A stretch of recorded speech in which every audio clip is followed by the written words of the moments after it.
339º dia. Daniel 1. Os jovens israelitas na corte de Nabucodonosor. No terceiro ano de Jeoaquim, como rei de Judá, o rei Nabucodonosor da Babilônia atacou Jerusalém e os seus soldados cercaram a cidade. Deus deixou que Nabucodonosor conquistasse a cidade e também que pegasse alguns objetos de valor que estavam no templo. Nabucodonosor levou esses objetos para a Babilônia e mandou colocá-los no templo do seu Deus, na sala do tesouro. O rei Nabucodonosor chamou Aspenaz, o chefe dos serviços do palácio, e mandou que escolhesse entre os prisioneiros israelitas alguns jovens da família do rei e também das famílias nobres.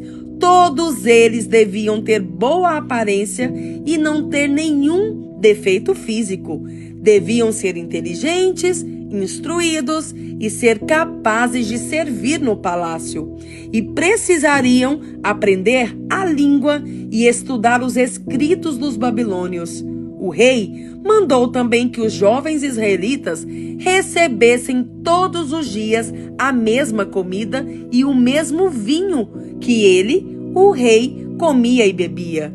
Depois de 3 anos de preparo, esses jovens deviam começar o seu serviço no palácio. Entre os que foram escolhidos estavam Daniel, Ananias, Misael e Azarias, todos da tribo de Judá.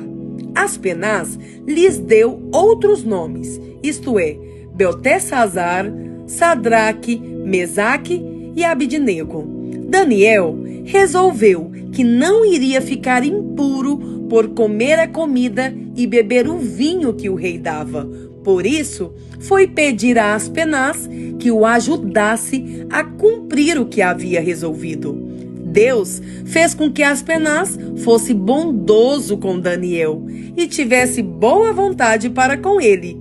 Mas Aspenaz tinha medo do rei e, por isso, disse a Daniel: "Foi o rei, o meu senhor, quem resolveu que vocês devem comer e beber. Se ele notar que vocês estão menos fortes e sadios do que os outros jovens, ele será capaz de me matar e vocês serão os culpados." Aí, Daniel foi falar com o guarda a quem Aspenaz havia encarregado de cuidar dele, de Ananias, de Misael e de Azarias.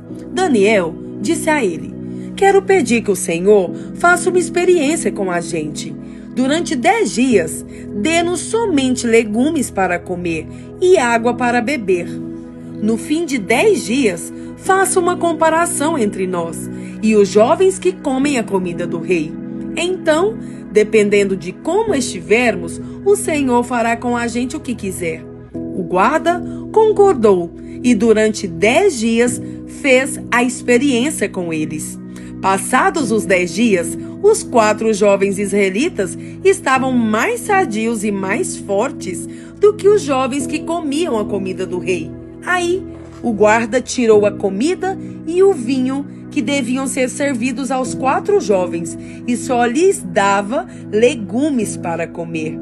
Deus deu aos 4 jovens um conhecimento profundo dos escritos e das ciências dos babilônios, mas Daniel deu também o dom de explicar visões e sonhos. No fim dos 3 anos de preparo que o rei Nabucodonosor tinha marcado, Aspenaz levou todos os jovens até a presença do rei. Este falou com eles, e entre todos não havia quem se comparasse com Daniel, Ananias, Misael e Azarias. Por isso, ficaram trabalhando no palácio.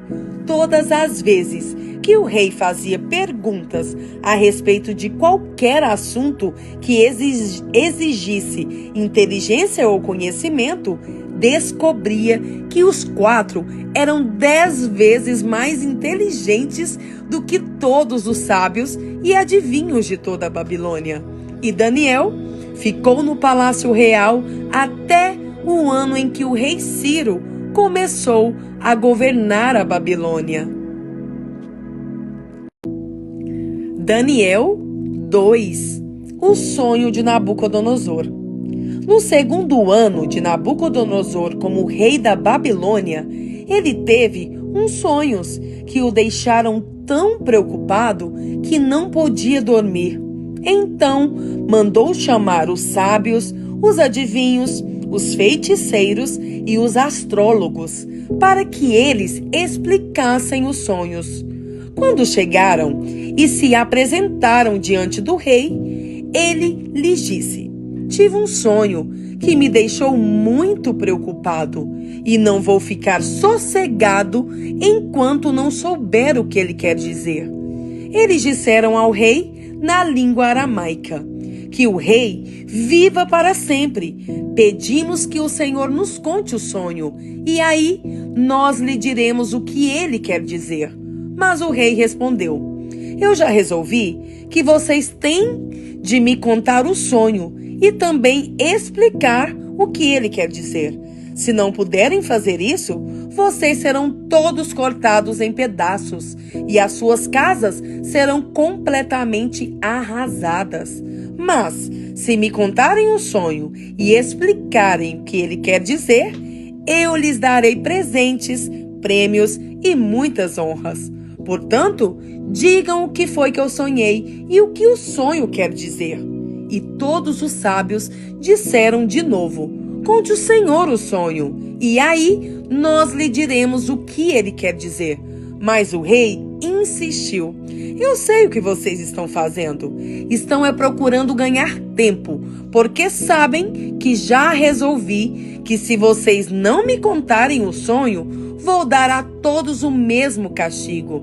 Vocês já combinaram me enganar com mentiras e falsidades, esperando que a situação mude. Conte-me o sonho e então eu saberei que também poderão explicar o que ele quer dizer. Os sábios deram ao rei esta resposta: não há ninguém no mundo que seja capaz de fazer o que o Senhor quer. Nunca houve nenhum rei, por mais forte e poderoso que fosse, que tivesse exigido uma coisa dessas dos seus sábios, adivinhos ou astrólogos. O que o Senhor está querendo é impossível. Não existe quem possa atender o seu pedido, a não ser os deuses, e eles não moram com a gente aqui na terra. O rei ficou tão furioso que mandou matar todos os sábios da Babilônia. A ordem foi publicada, e então foram buscar Daniel e os seus companheiros para que eles também fossem mortos. Deus revela a Daniel o que o sonho quer dizer. Daniel foi procurar Arioque, o chefe da guarda do rei, que tinha recebido ordem para matar todos os sábios da Babilônia. Com muito jeito e cuidado, Daniel perguntou a Arioque: por que foi que o rei deu uma ordem tão dura assim? Arioque explicou o que havia acontecido. Então, Daniel foi falar com o rei e este concordou em esperar, a fim de dar tempo a Daniel para explicar o sonho. Depois, Daniel foi para casa e contou tudo aos seus amigos Ananias, Misael e Azarias. Daniel disse que orassem ao Deus do céu, pedindo que tivesse pena deles e lhes mostrasse o que aquele sonho misterioso queria dizer, a fim de que Daniel e os seus amigos não morressem junto com os outros sábios da Babilônia. Naquela noite, Daniel teve uma visão, e nela Deus mostrou o que o sonho queria dizer. Então, Daniel agradeceu a Deus, dizendo que o nome de Deus seja louvado para sempre, pois dele são a sabedoria e o poder. É ele quem faz mudar os tempos e as estações. É ele quem põe os reis no poder e os derruba. É ele quem dá sabedoria aos sábios e inteligência aos inteligentes. Ele explica mistérios e segredos e conhece o que está escondido na escuridão, pois com ele mora a luz.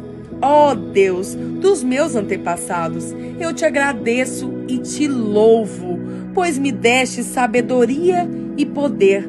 Tu respondeste à nossa oração, nos mostrando o que o rei quer saber. Daniel explica o sonho ao rei. Aí, Daniel foi procurar Arioque, o oficial que tinha recebido ordem do rei para matar os sábios da Babilônia. Daniel disse: Arioque, não mate os sábios. Leve-me para falar com o rei, e eu explicarei o sonho que ele teve.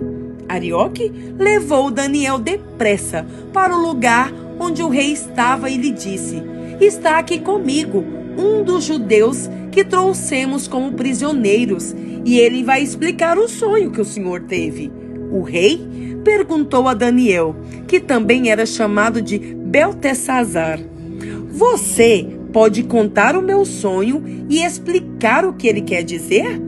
Daniel respondeu: Não há sábios, adivinhos, feiticeiros, nem astrólogos que possam dar a explicação que o Senhor está exigindo. Mas há um Deus no céu que explica mistérios. Foi por meio do sonho que ele fez o Senhor saber o que vai acontecer no futuro. E agora, ó rei, eu vou explicar o sonho e as visões que o Senhor teve enquanto dormia. O Senhor estava deitado na sua cama e começou a pensar a respeito do futuro. E aquele que explica mistérios mostrou ao Senhor o que vai acontecer. E eu recebi a explicação do mistério, não porque seja o mais sábio de todos os homens, mas a fim de que o Senhor saiba o sentido do sonho que teve e o que querem dizer os pensamentos que passaram pela sua mente, ó rei. O Senhor teve uma visão na qual viu uma estátua enorme, de pé, bem na sua frente. A estátua era brilhante, mas metia medo. A cabeça era de ouro puro, o peito e os braços eram de prata, a barriga e os quadris eram de bronze, as pernas eram de ferro e os pés eram metade de ferro e metade de barro. Enquanto o Senhor estava olhando, uma pedra se soltou de uma montanha, sem que ninguém a tivesse empurrado. A pedra caiu em cima dos pés da estátua e os despedaçou. Imediatamente, o ferro, o barro, o bronze, a prata e o ouro viraram pó, como o pó que se vê no verão, quando se bate o trigo para separá-lo da palha. O vento levou tudo embora, sem deixar nenhum sinal. Mas a pedra cresceu e se tornou uma grande montanha que cobriu o mundo inteiro. Foi este o sonho, e agora vou explicá-lo para o Senhor. Ó Rei, o Senhor é o mais poderoso de todos os reis, e foi o Deus do céu quem o fez rei. Ele lhe deu poder, autoridade e honra. Ele deu ao Senhor o domínio em todo o mundo, sobre os seres humanos, os animais e as aves. O Senhor é a cabeça feita de ouro. Depois do seu reino, haverá outro, que não será tão poderoso como o seu. E depois desse reino, haverá ainda outro, um reino de bronze, que dominará o mundo inteiro. Depois virá um quarto reino, e este será forte como ferro, que quebra e despedaça tudo. E assim como o ferro quebra tudo, esse reino destruirá completamente todos os outros reinos do mundo. Na estátua que o Senhor viu, os pés e os dedos dos pés eram metade de ferro e metade de barro. Isso quer dizer que esse reino será dividido, mas terá alguma coisa da força do ferro. Pois, como o Senhor viu, o ferro estava misturado com barro. Os dedos dos pés eram metade de ferro e metade de barro. Isso quer dizer que o reino, por um lado, será forte, mas por outro, será fraco. O Senhor, Ó rei, viu que o ferro estava misturado com barro. E isso quer dizer que os reis procurarão unir os seus reinos por meio de casamentos. Mas, como o ferro e o barro não se unem, assim também esses reinos não ficarão unidos. No tempo desses reis, o Deus do céu fará aparecer um reino que nunca será destruído, nem será conquistado por outro reino. Pelo contrário, esse reino acabará com todos os outros e durará para sempre. É isso o que quer dizer a pedra que o rei viu soltar-se da montanha, sem que ninguém a tivesse empurrado, e que despedaçou a estátua feita de ferro, bronze, prata, barro e ouro. O grande Deus está revelando ao Senhor o que vai acontecer no futuro. Foi este o sonho que o Senhor teve, e esta é a explicação certa. A recompensa de Daniel. Então, o rei Nabucodonosor se ajoelhou diante de Daniel e encostou o rosto no chão. E depois ordenou que fossem apresentados a Daniel sacrifícios e incenso. E ele disse a Daniel: o Deus que vocês adoram é de fato o mais poderoso de todos os deuses e é o Senhor de todos os reis. Eu sei que é Ele quem explica mistérios, pois você me explicou este sonho misterioso. Em seguida, o rei colocou Daniel como alta autoridade do reino e lhe deu também muitos presentes de valor. Ele pôs Daniel como governador da província da Babilônia e o fez chefe de todos os sábios do país. A pedido de Daniel, o rei pôs Sadraque, Mesaque e Abidnego como administradores da província da Babilônia, mas Daniel ficou na corte real. 1 João 3. Vejam como é grande o amor do Pai por nós. O seu amor é tão grande que somos chamados de filhos de Deus e somos de fato seus filhos. É por isso que o mundo não nos conhece, pois não conheceu a Deus. Meus amigos, agora nós somos filhos de Deus, mas ainda não sabemos o que vamos ser. Porém, sabemos isto: quando Cristo aparecer, ficaremos parecidos com Ele, pois o veremos como Ele realmente é.